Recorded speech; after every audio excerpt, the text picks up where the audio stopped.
chat right now. Trying my luck with another phenomenon is, better than doing nothing.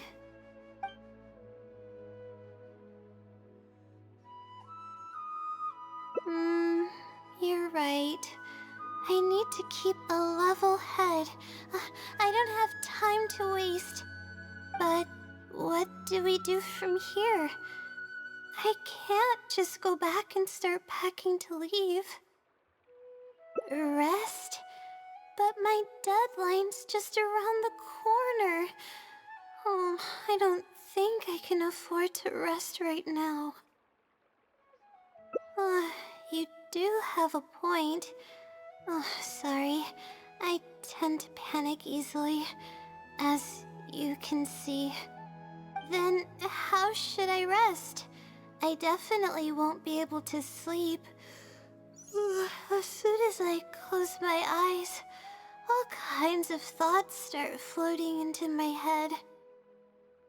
Oh, that's a good idea. A cup of coffee might help clear my head. Let's go.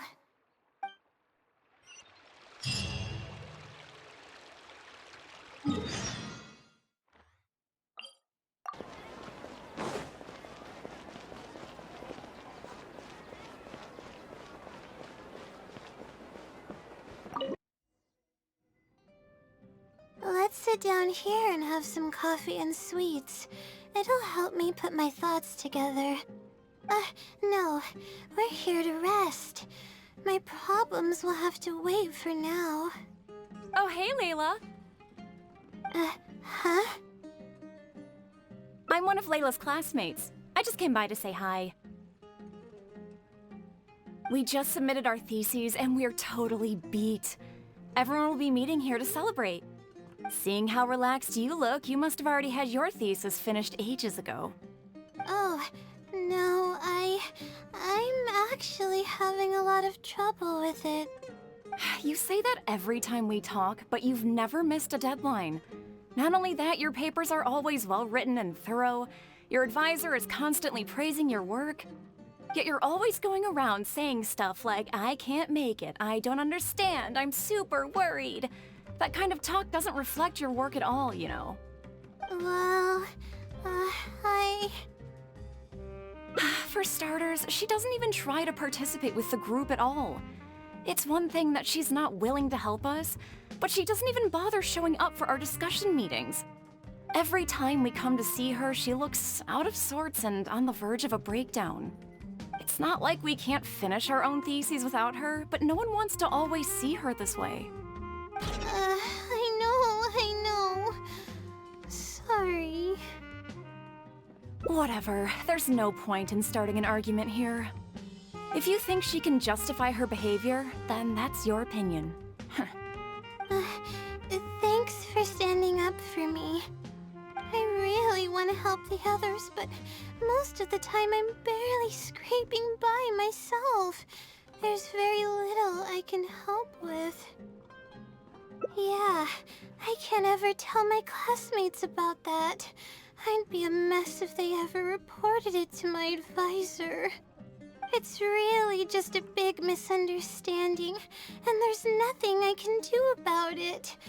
Everyone just gives me weird looks and judges me. It's making it really difficult to find friends. It's actually pretty rare for someone to actively engage in a conversation with me, like you do. Huh? What do you mean? Yeah, that's exactly it. Seems you know just as well as I do. The thing is, I'm terrible under pressure. That's just my nature. Even the thought of everyone's expectations back home is enough to make me feel nervous. And the more nervous I get, the worse things become around me. Take what Munira just said, for example. I don't think I'll be able to get it out of my mind for the entire day. That means I won't be able to relax at all today.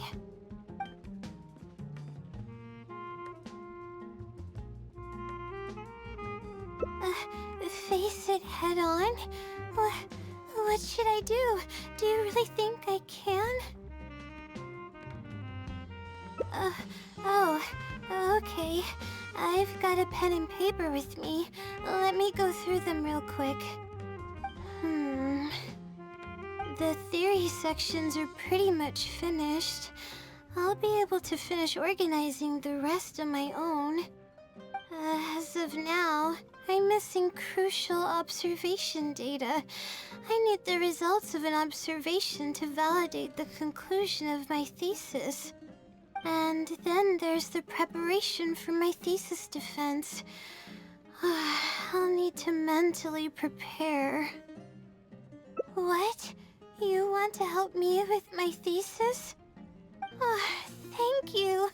Thank you so much. I don't even know how to show you my gratitude. You're so kind. I had no idea I'd meet someone so nice in Sumeru City. Okay, I'll do my best. It's the least I can do, considering everything you've already done for me. First on the list is the experiment to get observational data. I actually had it all planned out several days ago and even borrowed a celestial globe from a Mahamada. However, the weather was rainy every single day after I borrowed it, and I was unable to compare the night sky against the celestial globe. There were a lot of people waiting to borrow the celestial globe, and I wasn't able to extend my time slot, so I returned it and haven't been able to borrow it again since. That's why I still haven't performed the necessary observations yet. I don't know what to do. That's right. The Celestial Globe is a high-precision device used specifically for researching the stars. Submitting an application to borrow one from the academia is pretty much the only way for me to get my hands on one. Huh? Why the Adventurers Guild? Oh, I see. The Adventurers Guild is open to everyone's commission, so she might have some ideas. Okay, let's go and try our luck.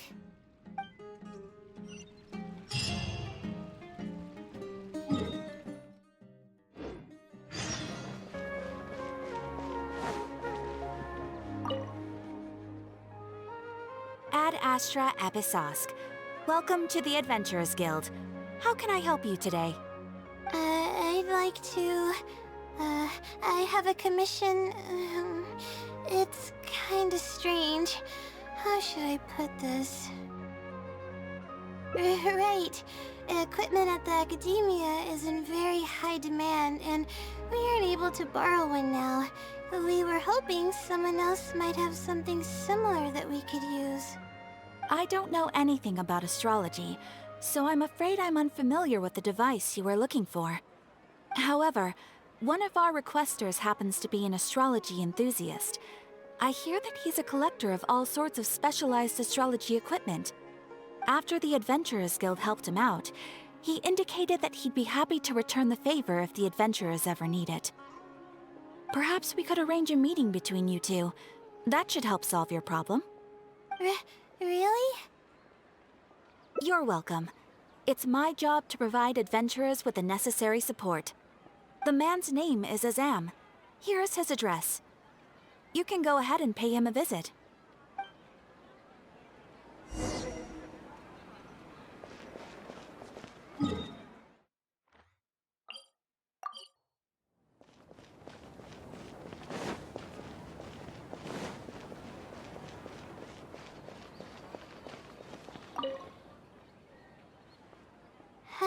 Hello, are you Azam?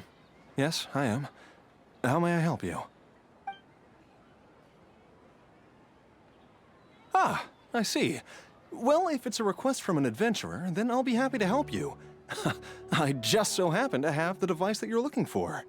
Let me fetch it and show you, just to be sure. Yes, this is it. Thank you so much. Sorry. I didn't mean to interrupt you. I just got a little excited. Please go ahead. To be honest, judging by what stands before me, I find it very hard to believe that you're an astute Ratawahist student. Well... Astrology is a hobby of mine, and these devices have cost me both time and mora to collect. I cherish them as if they were members of my own family. Which is why I don't let just anyone borrow them on a whim. These devices are delicate and can easily be damaged if used inappropriately. Oh, that's completely understandable. What can I do to better gain your trust? How about this? I don't need a deposit or anything, but I'd like you to share the contents of your research with me. I'll ask you some questions. If your explanation proves satisfactory, then I'll lend you the device. Share the contents of my research and answer questions?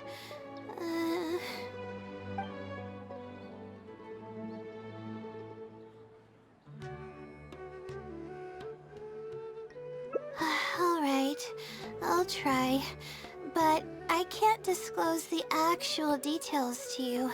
How about a general overview of the research? Would that suffice? Yes, that would be fine.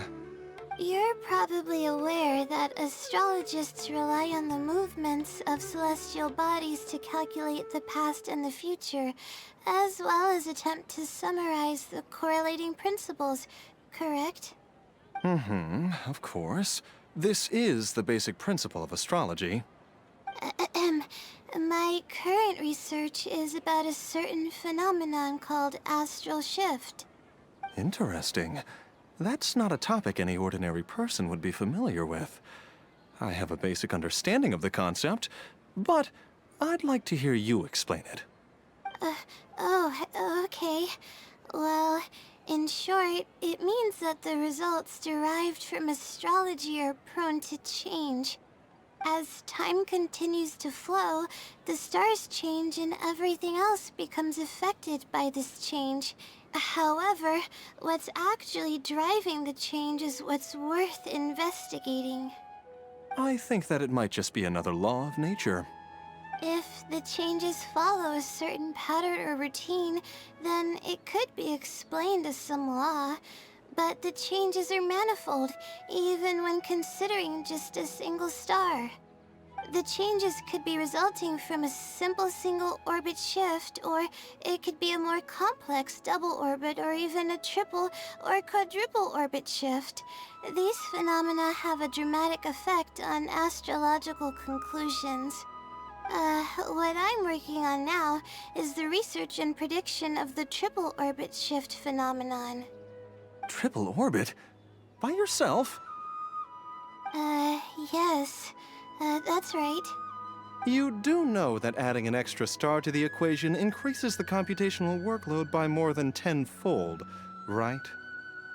It does get a little complicated, but it's still manageable with the use of a few self-invented techniques and a large number of star logs and star charts. Which leads us to why I'm in need of a high-precision celestial globe. Amazing. I suppose I should never have judged a book by its cover. I thought you were just trying to half-heartedly deal with some school assignment. Do I really look like that sort of person? Don't worry. I'm just joking. I was a little cautious at first, but now I trust you completely. It would make me extremely happy if my collection could assist a researcher in achieving tangible results. Just make sure you return it to me once you're done. Oh, thank you so much. I really needed this. Good thing Azam was willing to hear me out. Really? I was just explaining what it is I'm trying to do. Really? I don't know if you really mean it, but I'm happy to hear that. I guess even the hardest problems can be solved as long as I'm willing to try. Recording and comparing data will be much easier now that we have this device. I can do it all on my own, too. Let's continue with the plan. Can you help me with the rehearsal of my thesis defense? We can do that at the House of Dana.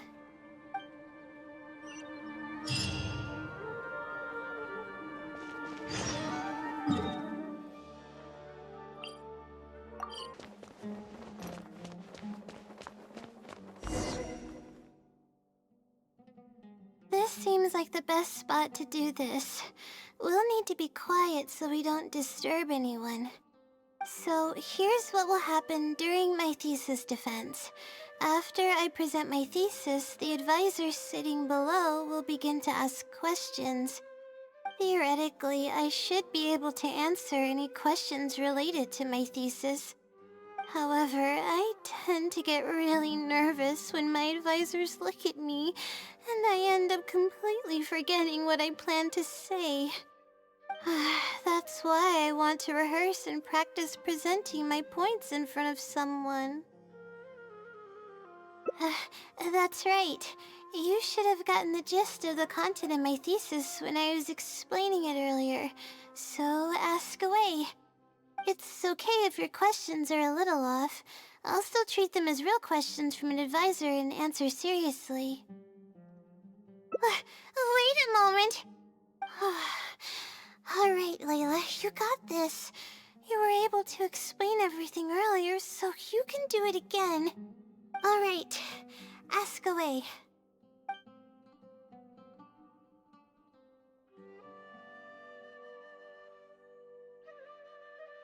Sure. The direction of this research is based on the results of previous research. It's about the feasibility of applying my methodologies to the remaining triple orbit problems.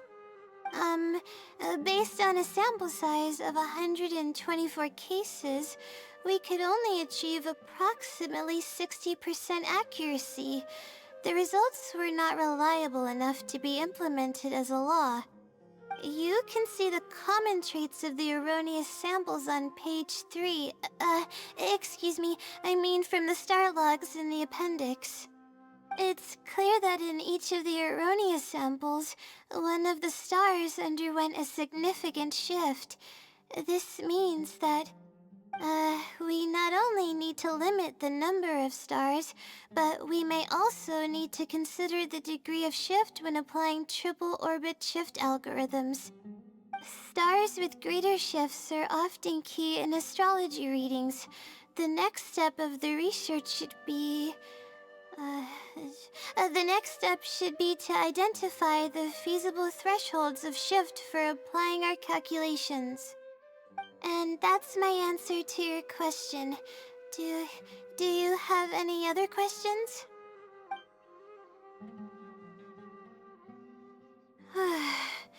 We're finally done. I'm gonna need more practice.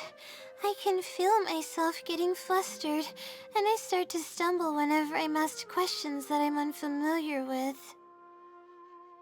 Oh, really? You mean it? Then this practice must be helping. During my first thesis defense, I stood like a statue on the stage and my palms were covered in sweat. I couldn't get a single word out. I didn't even realize it, but you're right.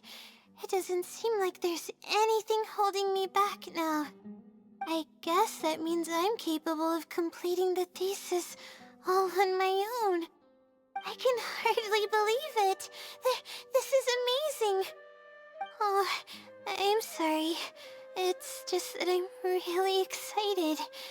This is the first time this has happened, really. I'm so happy. I'm not sure how to put this. I'm really happy about everything that's happened, but I'm also feeling a little sad. I still don't know anything about the blessing from the stars. Will it never happen again since I don't need its help anymore? That somehow makes me feel a little lonely. Yeah, it almost makes makes the blessing feel like it was just a tool used for my studies, no? But I would really like to discover what the blessing actually is, if I ever get the chance. I want to express my gratitude for it, or better yet, maybe we could be friends. That's basically how I feel about it. Even if I know nothing about the blessing, I could still feel its companionship all along. It's almost like how you helped me. I really cherish and appreciate it. After all, it wouldn't be right to take such blessings for granted in our lives. That's good. I hope it's a little more satisfied with the way I am now.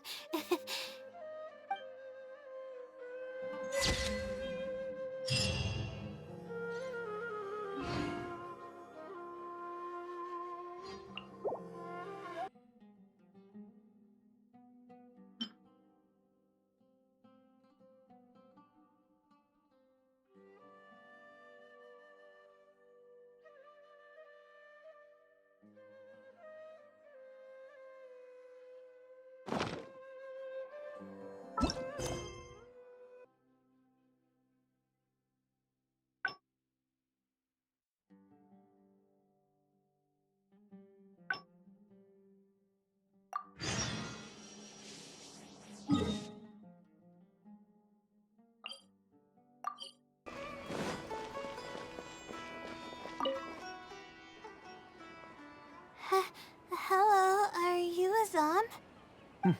Yes, I am. How may I help you? Ah, I see. Well, if it's a request from an adventurer, then I'll be happy to help you. I just so happened. Yes, this is it. Sorry.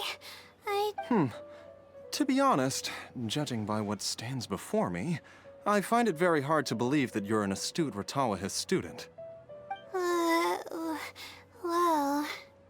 Astrology is a hobby of mine, and these devices have cost me both time, which is why I don't let just anyone borrow them on a whim. These devices are delicate and can easily be damaged if used inappropriately. Oh, that's completely understandable. What can I do to better gain your trust? How about this? I don't need a deposit or anything, but I'd like you to share the contents of your research with me. I'll ask you some questions. If your explanation proves satisfactory, then I'll lend you the device. Share the contents of my research and answer questions?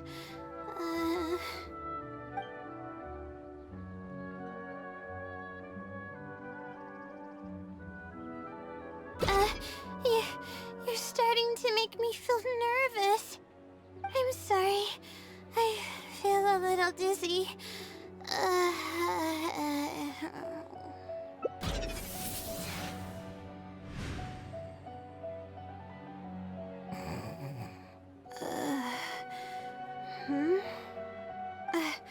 I'm okay. My mind just decided to stray elsewhere for a moment. Give me a second to gather myself.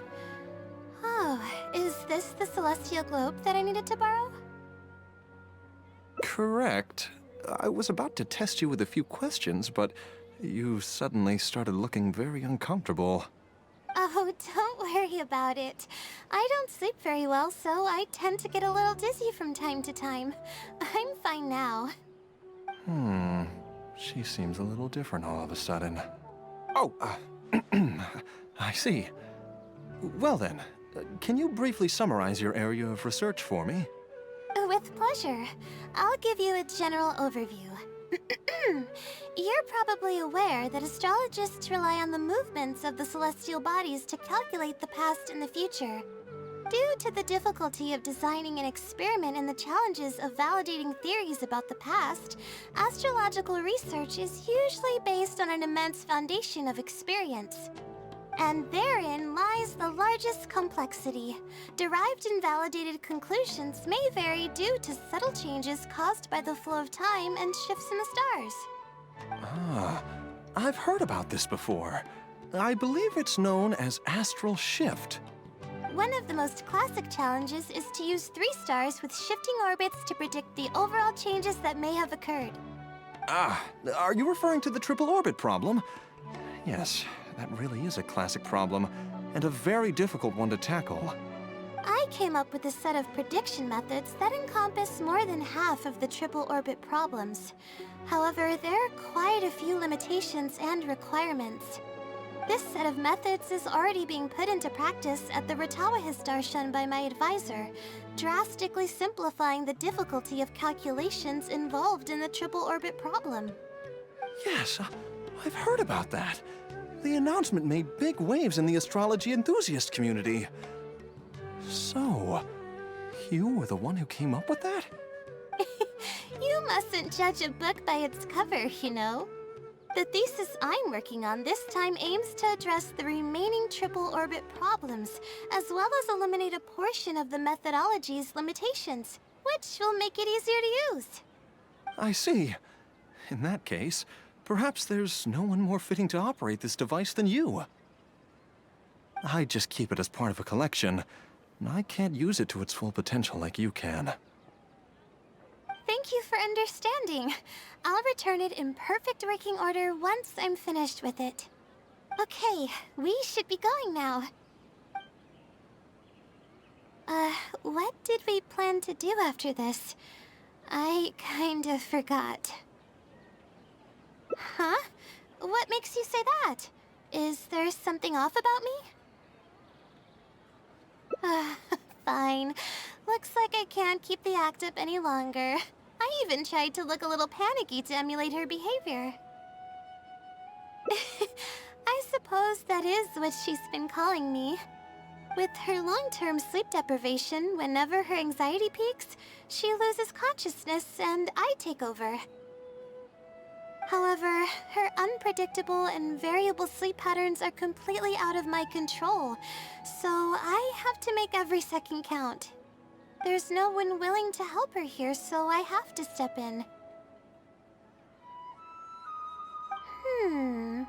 I am rather curious about you, though. Why are you trying to help her? Really? That's great. You're helping with all the things that I used to do for her. Seems like you've given her a boost of confidence with your encouragement. She's only steps away from the finish line. She's already made a lot of progress, so there's no need to push too hard now. Anyway, what's the plan from here? I see. Well, it wouldn't be of any help if I practiced for her, but I'll leave some notes that should come in handy. Come on, let's go back to the House of Dana to make preparations. You'll have to tell her later when she wakes up.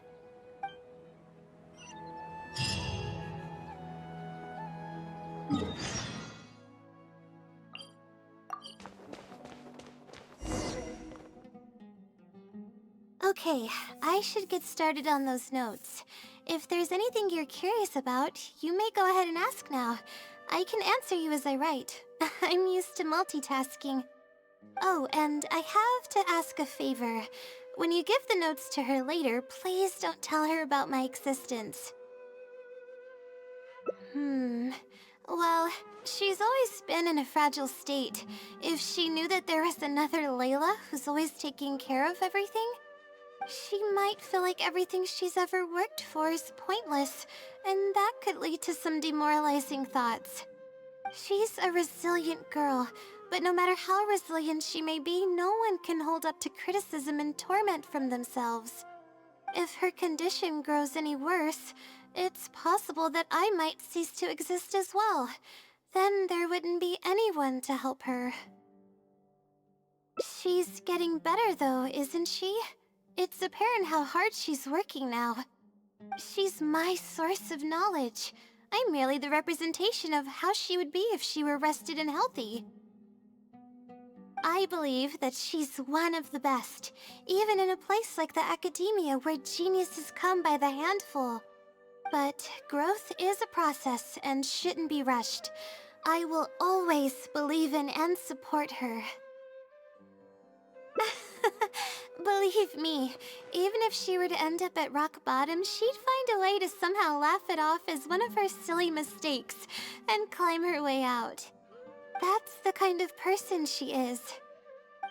Alright, I've written down all the possible questions that I think the advisors might ask. Next, I'll put together a few words of encouragement for her. I'm not going to sign it, obviously. Oh, and don't forget about our agreement.